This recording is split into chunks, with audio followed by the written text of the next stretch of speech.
पहला प्रश्न, प्रकाश क्या है? उत्तर, प्रकाश एक प्रकार की ऊर्जा है जो स्वयं तो दिखाई नहीं देता किंतु वस्तुओं को देखने में सहायक होता है। अगला प्रश्न, प्रकाश के गुण लिखिए। उत्तर, प्रकाश किरणों में निम्नलिखित गुण होते हैं। पहला, प्रकाश किरणें एक सरल रेखा में चलती हैं। दूसरा, प्रकाश की चाल 3 × 10⁸ मीटर प्रति सेकंड होती है। तीसरा, प्रकाश किरणों में परावर्तन होता है। चौथा, प्रकाश किरणों में अपवर्तन होता है। पांचवा, प्रकाश किरणों में वर्ण विक्षेपण होता है। अगला प्रश्न, प्रकाश की किरण से आप क्या समझते हैं? उत्तर, वह मार्ग जिस पर प्रकाश किसी समांगी पारदर्शी माध्यम में गति करता है उसे प्रकाश की किरण कहते हैं। समांगी पारदर्शी माध्यम में एक ही दिशा में गति करने वाले प्रकाश की किरणों के समूह को किरण पुंज कहते हैं। अगला प्रश्न, किरण पुंज कितने प्रकार के होते हैं? उत्तर, किरण पुंज 3 प्रकार के होते हैं। पहला, समांतर किरण पुंज। दूसरा, अभिसारी किरण पुंज। तीसरा, अपसारी किरण पुंज। अगला प्रश्न, अभिसारी प्रकाश किरण पुंज किसे कहते हैं? उत्तर, जिस प्रकाश किरण पुंज की प्रत्येक किरण किसी एक बिंदु पर मिलती है उसे अभिसारी प्रकाश किरण पुंज कहते हैं। जैसे चित्र में दिखाया जा रहा है कि जो भी किरणें हैं वो बिंदु O की तरफ जा रही हैं, यानी बिंदु O पर मिलती हुई प्रतीत हो रही हैं। अगला प्रश्न, अपसारी प्रकाश किरण पुंज से आप क्या समझते हो? उत्तर, जिस प्रकाश किरण पुंज की प्रत्येक किरण किसी बिंदु से फैलती हुई प्रतीत होती हैं उसे अपसारी प्रकाश किरण पुंज कहते हैं। अगला प्रश्न, प्रकाश का परावर्तन क्या है? उत्तर, प्रकाश की किरण का किसी पृष्ठ से टकराकर उसी माध्यम में वापस लौटने की घटना प्रकाश का परावर्तन कहलाती है। एक बार फिर सुन लिए प्रकाश के परावर्तन की परिभाषा। प्रकाश की किरण का किसी पृष्ठ से टकराकर उसी माध्यम में वापस लौटने की घटना प्रकाश का परावर्तन कहलाती है।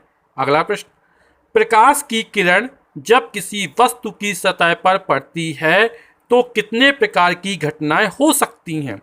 उत्तर, 3 प्रकार की घटनाएं हो सकती हैं। पहला, वस्तु द्वारा प्रकाश ऊर्जा का अवशोषण। दूसरा, वस्तु से प्रकाश ऊर्जा का पारगमन अथवा अपवर्तन। और तीसरा, वस्तु के पृष्ठ से प्रकाश ऊर्जा का परावर्तन। अगला प्रश्न, नियमित तथा अनियमित परावर्तन से आप क्या समझते हैं? उत्तर, समतल चिकने तल से होने वाले परावर्तन को नियमित परावर्तन कहते हैं, जबकि खुरदरे तल से होने वाले परावर्तन को अनियमित परावर्तन कहते हैं। जैसा कि चित्र में नजर आ रहा, पहला नियमित परावर्तन चित्र है और दूसरा अनियमित परावर्तन का चित्र है। अगला प्रश्न, समतल दर्पण का निर्माण कैसे होता है?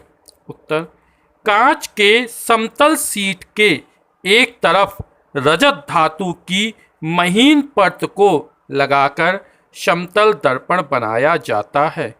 रजत धातु यानी सिल्वर मेटल प्रकाश ऊर्जा का अति उत्तम परावर्तक है क्योंकि यह अपने ऊपर पड़ने वाले लगभग संपूर्ण प्रकाश ऊर्जा को परावर्तित करता है, किंतु रजत धातु की सतह आसानी से खुरद जाती है और शीघ्र खुरदरी हो जाती है। इसलिए इस रजत परत को संरक्षित रखने के लिए इस पर लाल पेंट की कोटिंग कर देते हैं। अगला प्रश्न, आदर्श दर्पण क्या है? उत्तर, आदर्श दर्पण वह युक्ति है जो अपने ऊपर पड़ने वाले प्रकाश ऊर्जा का 100% परावर्तन कर देती है। अगला प्रश्न, परावर्तन के नियम लिखिए। उत्तर, प्रकाश के परावर्तन के निम्नलिखित दो नियम हैं। पहला, आपतित किरण आपतन बिंदु पर अभिलंब तथा परावर्तित किरण तीनों एक ही तल में एक बिंदु पर मिलते हैं। और दूसरा, आपतन कोण का मान सदैव परावर्तन कोण के बराबर होता है। अगला प्रश्न, प्रतिबिंब किसे कहते हैं? उत्तर, जब हम समतल दर्पण के सामने खड़े होते हैं तो समतल दर्पण में हमारा चित्र दिखाई देता है, जिसे प्रतिबिंब कहते हैं। अगला प्रश्न, प्रतिबिंब कितने प्रकार के होते हैं? उत्तर, प्रतिबिंब दो प्रकार के होते हैं। पहला, वास्तविक प्रतिबिंब, दूसरा आभासी प्रतिबिंब। अगला प्रश्न, पार्श्व परावर्तन किसे कहते हैं? उत्तर, जब हम समतल दर्पण के सामने खड़े होकर अपना दायां हाथ हिलाते हैं तो हमारे प्रतिबिंब का बायां हाथ हिलता हुआ दिखाई देता है। इस घटना को पार्श्व परावर्तन कहते हैं। अगला प्रश्न, RED का प्रतिबिंब दर्पण में किस प्रकार दिखाई देगा? तो उत्तर, चित्र के अनुसार जैसे लिखा है इस तरह दिखाई देगा। अगला प्रश्न, अंग्रेजी वर्णमाला के कितने अक्षरों के समतल दर्पण में बने प्रतिबिंबों का पार्श्व परिवर्तन प्रतीत नहीं होता है? तो उत्तर है 11 अक्षरों का, AHIMOTUVWX और Y। अगला प्रश्न, गोली दर्पण कितने प्रकार के होते हैं? उत्तर, गोली दर्पण दो प्रकार के होते हैं। पहला, अवतल दर्पण, दूसरा उत्तल दर्पण। अगला प्रश्न, उत्तल दर्पण किसे कहते हैं? उत्तर, कांच के खोखले गोले का वह भाग जिसके भीतरी सतह पर पॉलिश होती है तथा बाहरी उभरी चमकीली सतह से परावर्तन की क्रिया होती है, उत्तल दर्पण कहते हैं। अगला प्रश्न, अवतल दर्पण किसे कहते हैं? उत्तर, कांच के खोखले गोले का वह भाग जिसकी बाहरी उभरी सतह पर पॉलिश होती है तथा भीतरी सतह से परावर्तन की क्रिया होती है, अवतल दर्पण कहते हैं। अगला प्रश्न, वक्रता केंद्र की परिभाषा लिखिए। उत्तर, गोली दर्पण जिस गोली आकृति का भाग होता है उसके केंद्र को वक्रता केंद्र कहते हैं। चित्र में कैपिटल C गोली दर्पण का वक्रता केंद्र है। अगला प्रश्न, गोली दर्पण के ध्रुव को परिभाषित कीजिए। उत्तर, गोली दर्पण का मध्य बिंदु दर्पण का ध्रुव कहलाता है। चित्र में P यानी पोल दर्पण का ध्रुव है। अगला प्रश्न, मुख्य फोकस किसे कहते हैं? उत्तर, गोली दर्पण के मुख्य अक्ष के समांतर आपतित किरणें गोली दर्पण द्वारा परावर्तित होकर मुख्य अक्ष पर जिस बिंदु पर मिलती हैं या मिलती हुई प्रतीत होती हैं उसे गोली दर्पण का मुख्य फोकस कहते हैं। चित्र में मुख्य फोकस कैपिटल F द्वारा प्रदर्शित है। अगला प्रश्न, आवर्धन किसे कहते हैं? उत्तर, प्रतिबिंब की ऊंचाई तथा वस्तु की ऊंचाई के अनुपात को आवर्धन कहते हैं। इसे स्मॉल m से प्रदर्शित करते हैं। अगला प्रश्न, गोली दर्पण के आवर्धन का सूत्र लिखिए। आवर्धन बराबर प्रतिबिंब की ऊंचाई बटे वस्तु की ऊंचाई यानी स्मॉल m यानी मैग्निफिकेशन बराबर I इमेज अपॉन O यानी ऑब्जेक्ट। अगला प्रश्न, समतल दर्पण द्वारा बने प्रतिबिंब की प्रकृति लिखिए। उत्तर, समतल दर्पण से किसी वस्तु का प्रतिबिंब आभासी, सीधा तथा वस्तु के बराबर दर्पण के पीछे उतनी ही दूरी पर बनता है जितनी दूरी पर वस्तु दर्पण के आगे स्थित होती है। अगला प्रश्न, स्ट्रीट लाइट में प्रयोग किए जाने वाले दर्पण का नाम लिखिए। उत्तर, उत्तल दर्पण। अगला प्रश्न, उत्तल दर्पण द्वारा बने प्रतिबिंब की प्रकृति किस प्रकार की होती है? उत्तर, उत्तल दर्पण में वस्तु का प्रतिबिंब सदैव आभासी, वस्तु से छोटा दर्पण के पीछे बनता है। अगला प्रश्न, कार, बस, ट्रक के चालक के पास बाहर दाईं ओर कौन सा पश्च दृश्यक दर्पण रियर व्यू मिरर लगा होता है? उत्तर उत्तल दर्पण। अगला प्रश्न, यदि आपतन कोण का मान 30 अंश है तो परावर्तन कोण का मान ज्ञात कीजिए। उत्तर, चूंकि आपतन कोण का मान परावर्तन कोण के बराबर होता है, आई बराबर r, angle of incidence that is equal to angle of reflection, तो परावर्तन कोण का मान 30 अंश हो जाएगा, क्योंकि आपतन कोण का मान कितना है, 30 अंश है। अगला प्रश्न, वास्तविक तथा आभासी प्रतिबिंब में अंतर स्पष्ट कीजिए। तो वास्तविक प्रतिबिंब और आभासी प्रतिबिंब, तो वास्तविक प्रतिबिंब में जब किसी वस्तु से परावर्तित होकर आने वाली प्रकाश की किरणें वास्तव में किसी स्थान पर मिलती हैं तब वास्तविक प्रतिबिंब बनता है, और आभासी प्रतिबिंब में जब किसी वस्तु से परावर्तित होकर आने वाली प्रकाश की किरणें वास्तव में किसी स्थान पर नहीं मिलती तब आभासी प्रतिबिंब बनता है। वास्तविक प्रतिबिंब में यह सदैव उल्टा बनता है, आभासी प्रतिबिंब यह सदैव सीधा बनता है। ये वस्तु के सापेक्ष है। वास्तविक प्रतिबिंब में इसे पर्दे पर प्राप्त किया जा सकता है, आभासी प्रतिबिंब इसे पर्दे पर प्राप्त नहीं किया जा सकता है। अगला प्रश्न, दर्पण के पृष्ठभाग पर चांदी की कलई की जाती है, क्यों?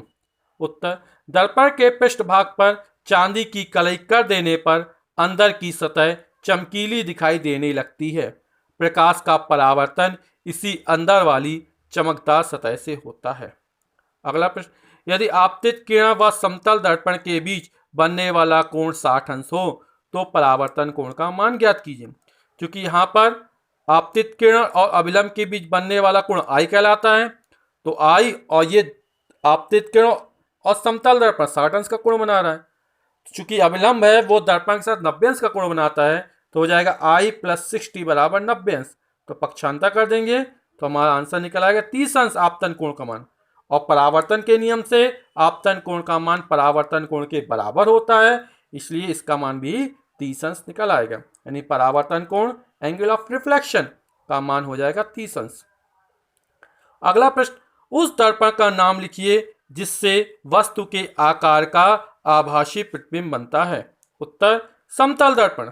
अगला प्रश्न, उस दर्पण का नाम लिखिए जिससे वस्तु के आकार का वास्तविक प्रतिबिंब बनता है। उत्तर, अवतल दर्पण। अगला प्रश्न, दर्पण के ध्रुव व वक्रता केंद्र के बीच की दूरी को क्या कहते हैं? उत्तर, वक्रता त्रिज्या, कैपिटल आर।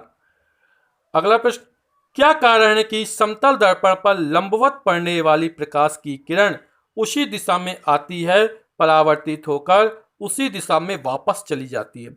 इसका उत्तर बहुत ध्यान सुनिएगा। जब प्रकाश की किरण समतल दर्पण पर लंबवत आपतित होती है अर्थात अभिलंब की दिशा में आपतित होती है तब आपतन कोण 0 अंश बनता है, क्योंकि आपतित किरण और अभिलंब क्या हो जाते हैं, संपाती हो जाते हैं। इसलिए बनने वाला कोण कितना हो जाएगा, आई का मान 0 अंश। और परावर्तन के नियम से आर कितना हो जाएगा, 0। आपतन कोण बराबर परावर्तन कोण, तो आर भी 0 है, इसलिए प्रकाश उसी दिशा में परावर्तित हो जाता है। क्योंकि परावर्तित किरण और अभिलंब के बीच बनने वाला कोण परावर्तन कोण कहलाता है, इसलिए परावर्तित किरण भी कहाँ से जाएगी, अभिलंब से संपाती हो जाएगी, क्योंकि बनने वाला कोण कितना है, 0 अंश। यानी प्रकाश की किरण जिस दिशा में आएगी उसी दिशा से वापस चली जाएगी। ये जो लिखा हुआ है ये गाड़ियों, एम्बुलेंस की जो गाड़ियां होती है उसमें लिखा रहता है ना। तो का प्रतिबिंब दर्पण में किस प्रकार दिखाई देगा? तो एम्बुलेंस, ताकि जो वाहन आगे चलते हैं अपने पीछे वाले वाहन को देखेंगे तो सीधा नजर आएगा, और यदि एम्बुलेंस सीधा लिख देते तो उल्टा नजर आता है, पार्श्व परावर्तन किरण, इसलिए इसको इस तरह लिखा जाता है। अगला प्रश्न, गोली दर्पण की फोकस दूरी और वक्रता त्रिज्या में क्या संबंध होता है? तो उत्तर हो जाए, फोकस दूरी क्या होती है, वक्रता त्रिज्या की आधी होती है। यानी फोकस दूरी बराबर वक्रता त्रिज्या बटे 2, F बराबर R बटे 2। अब हम अभ्यास प्रश्नों पर चर्चा करते हैं और इसके एग्जैक्ट उत्तर आपको वीडियो के अंत में मिल जाएंगे। पहला प्रश्न है, निम्नलिखित प्रश्नों में सही विकल्प छांटकर अभ्यास पुस्तिका में लिखिए। आप लोग बच्चों सवाल हल, ये जो अभ्यास प्रश्न है खुद हल करने का प्रयास कीजिएगा और उत्तर अंत में देख लीजिएगा। अभी चर्चा करते हैं उस पर। उत्तर, दर्पण के सामने रखी वस्तु का प्रतिबिंब बनता है। पहला है दर्पण के दूसरी ओर, वक्ता केंद्र पर, अनंत पर, वक्ता केंद्र तथा फोकस के मध्य। तो जब कोई वस्तु उत्तल दर्पण के सामने रखी होती है तो उत्तल दर्पण के सामने वस्तु चाहे जहां भी स्थित हो, उसका प्रतिबिंब सदैव दर्पण के पीछे, ध्रुव तथा फोकस के मध्य बनता है। और जो प्रतिबिंब की प्रकृति होती है वो सीधा, आभासी और वस्तु से छोटा बनता है। तो प्रतिबिंब हमारा बनता कहाँ पर है? दर्पण के पीछे, ध्रुव तथा फोकस के मध्य। तो यहाँ पर ऐसा कोई भी ऑप्शन नहीं दिया गया है ना। तो इसलिए हमारा जो आंसर होगा वो क्या होगा? ध्रुव तथा फोकस के मध्य होगा। ठीक है। अगला है, अवतल दर्पण से आभासी, सीधा व बड़ा प्रतिबिंब प्राप्त करने के लिए वस्तु की स्थिति होगी। पहला है आ, मुख्य फोकस तथा वक्ता केंद्र के बीच, बा में वक्ता केंद्र पर, शा में वक्ता केंद्र के बाहर और दा में दर्पण के ध्रुव व मुख्य फोकस के बीच। तो यहाँ पर जो दा ऑप्शन है वो सही है, दर्पण के ध्रुव व मुख्य फोकस के बीच। अगला, एक दर्पण के सामने खड़ा होने पर आपका दर्पण में प्रतिबिंब हमेशा सीधा प्रतीत होता है। दर्पण होगा तो समतल दर्पण में सीधा प्रतिबिंब बनता है और उत्तल दर्पण में। तो यहाँ पर जो उत्तर हो जाएगा वो दा सही हो जाएगा। समतल या उत्तल दर्पण दोनों में ही हमको सीधा प्रतिबिंब मिलता है। अगला है, दूर स्थित किसी ऊंची इमारत की संपूर्ण ऊंचाई जिस दर्पण में देखी जा सकती है वह दर्पण है। अवतल दर्पण, उत्तल दर्पण, सा में समतल दर्पण और दा में समतल तथा अवतल दर्पण। तो वैसे दूर स्थित ऊंची इमारत की जो है ऊंचाई वो उत्तल से भी देखी जा सकती है। चूंकि दर्पण दूर स्थित है इसलिए हम समतल से भी देख सकते हैं। तो यहाँ पर दूर स्थित इमारत है इसलिए ऑप्शन हो जाएगा हमारा समतल। नहीं तो उत्तल दर्पण से भी बहुत बड़े क्षेत्र को हम देख सकते हैं, क्योंकि गाड़ियों के बगल में जो शीशा लगा रहता है वो उत्तल दर्पण लगा रहता है। अगला है, टॉर्च, सर्च लाइट तथा वाहनों की हेडलाइट के लिए बल्ब की स्थिति होगी। आ, परावर्तक दर्पण के ध्रुव फोकस के बीच, परावर्तक के फोकस के अति निकट, परावर्तक के फोकस तथा वक्रता केंद्र के बीच और दा है परावर्तक के वक्रता केंद्र पर। तो इसका हमारा बा ऑप्शन सही है, परावर्तक के फोकस के अति निकट। कौन सा? बा ऑप्शन। अगला है, रिक्त स्थानों की पूर्ति कीजिए। समतल द्वारा बना प्रतिबिंब होता है। तो इसका उत्तर है आभासी होता है। खा, जो प्रतिबिंब सीधा बनता उसकी प्रकृति होती है। तो उसकी प्रकृति जो होती है वो कैसी होती? आभासी होती है। यदि आपतन कोण का मान 60 अंश है तो परावर्तन कोण का मान भी 60 अंश होगा, क्योंकि आपतन कोण का मान बराबर परावर्तन कोण का मान, ये हमारा परावर्तन का नियम है। और दर्पण के ध्रुव व वक्रता केंद्र के बीच की दूरी को कहलाती है, क्या कहलाती है? वक्रता त्रिज्या। तो यहाँ पर भरा जाए खाली स्थान वक्रता त्रिज्या। अब हमें मिलान करना है स्तंभ का स्तंभ खा से। तो उत्तल दर्पण से जो प्रतिबिंब बनता है वो आभासी एवं छोटा प्रतिबिंब होता है। तो उत्तल दर्पण में तीर का निशान जाएगा, वो कहाँ जाएगा? आभासी एवं छोटा प्रतिबिंब। समतल दर्पण के जो दो प्रतिबिंब बनता है वो आभासी बनता है एवं वस्तु के बराबर बनता है। आभासी एवं वस्तु के बराबर। अवतल दर्पण से जो प्रतिबिंब बनता है वो वास्तविक एवं आभासी प्रतिबिंब बनता है। तो इसका हो जाएगा वास्तविक एवं आभासी प्रतिबिंब। दर्पण जो होता है हमारा कैसा होता है? अपारदर्शी होता है और कांच हमारा पारदर्शी होता है। तो कांच पारदर्शी में चला जाएगा और दर्पण अपारदर्शी में। अगला है, निम्नलिखित कथनों में सही के सामने सही तथा गलत के सामने गलत का चिन्ह लगाइए। आपतित किरण, परावर्तित किरण तथा अभिलंब एक तल में नहीं होते हैं। यह हमारा कथन कैसा है? गलत कथन है, तो इसमें गलत का चिन्ह लग जाएगा। परावर्तन के नियम से आपतन कोण परावर्तन कोण के बराबर होता है, ये बिल्कुल सही है हमारा, तो इसमें सही का निशान लगाइए।